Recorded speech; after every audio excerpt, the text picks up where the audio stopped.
The city of Denver plans to ask voters to authorize the borrowing of a total of $778 million for the redevelopment of the National Western Complex and additions to the convention center. The funds are to be paid back with a permanent extension of tourist taxes originally approved to build the convention center.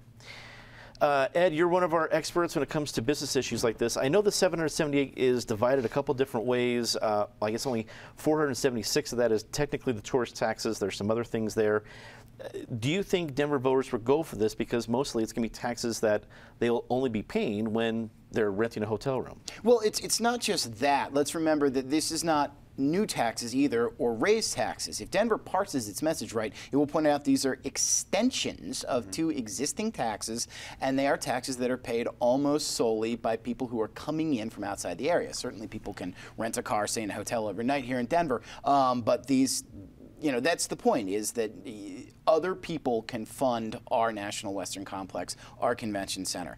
Do I think Denver voters will go for it? I was sitting there mulling this. I can't remember the last time Denver voters rejected a tax increase. I mean, you know, in an age when Colorado voters won't even sniff the idea of raising taxes for schools, Denver voters have seemed to raise taxes for anything and anything that comes on the ballot. So, yeah, I think if they sell this correctly, and there's another point that's worth pointing out here, there's $250 million in state funding that goes to this if Denver voters pass this. If not, that money doesn't go to the project. Right. So, you know, there's more money coming in from a non-Denver source as well. So I think if they parse this well, they've got a good chance of selling this in an off-year election especially.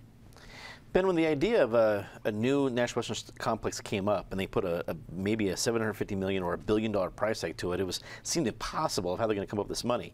Now we're starting to see some of the strategy. And while it's certainly not done, there's a long way to the finish line. What do you think the odds are that we're going to see this full complex expansion built? Well, I think that they've got a long way to go in articulating what exactly they're going to build. There's also a fair amount of work to do to articulate what the authority is that will manage that money and control the process, and I think that those are things that need to be defined.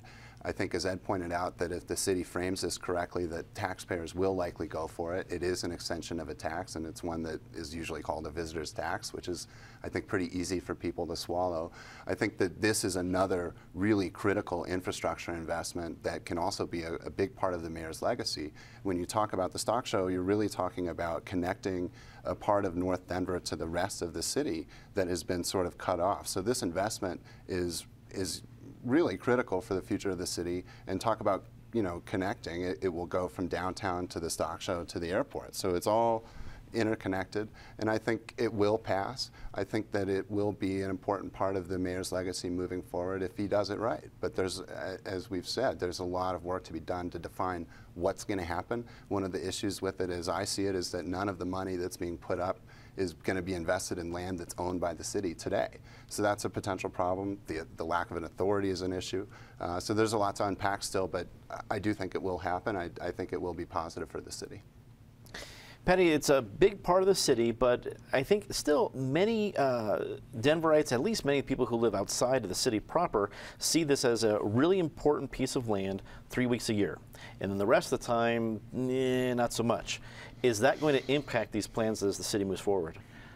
Well, the city is going to try very hard not to let it impact, and so they're doing things like having Riot Fest there in August, so that everyone understands you can riot and you can, you know, go see cows there in January.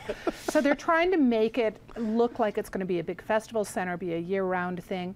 They're also sweetening the pot. Some of that lodger's tax, $100 million, will go to convention center expansion so that downtown isn't upset by what's going to be, you know, there will be a real center that'll take activities away from downtown, although they're supposed to work together. Remember, a lot of this got set in motion, again, because of Aurora and Adams County when the whole Gaylord project came up. I just think our ballot in November is going to be very complicated, trying to understand the airport deal, trying to explain this deal, and anyone who's ever had a visitor come to their house after renting a car at DIA and they start screaming about the fees, it's not a minor amount, and of course everyone in Colorado coming for the stock show will be paying for those fees. It's just the people in Denver who can go home to sleep won't be. So it's going to be challenging. Probably it'll pass, but people may wonder why this and no other project. David, I think Patty makes a good point. The total tax, I think right now it can be off a little bit here, but I think the car rental tax is at 14.75, so almost 15%, and the hotel is a little bit over 11%. That's pretty high taxes if you just say that. Do you think people are going to look that far into the fine print? Well, when you raise tourism taxes, on the one hand, it's easy because the voters aren't paying them. On the other hand, there's a limit for how high you can go. I mean, New Orleans has huge tourism taxes, but there's a limit on even there, even though they're such a destination city. If you bring them up too much, you start driving away the conventions where they say, oh, you know, our members only are going to have a budget of so much, and this tax puts us over the top, so, you know, we're going to look at another city which has lower hotel rates and lower taxes. To make the tax permanent for this means you can't then, in the future, vote to decide to have the tourism tax money go for something else. You're putting the convention center and the National Western Stock Show on a permanent welfare system, meaning those revenues can never be used for non-welfare purposes. Patty talked about reading the actual agreement involving the airport. How about the one on the National Western Stock Show where they got their last round of welfare in exchange for them taking the responsibility of maintenance and upgrades for that facility, which they breached? I don't think you should continue giving welfare on a permanent basis to recipients who won't live up to their own solemn responsibility commitments.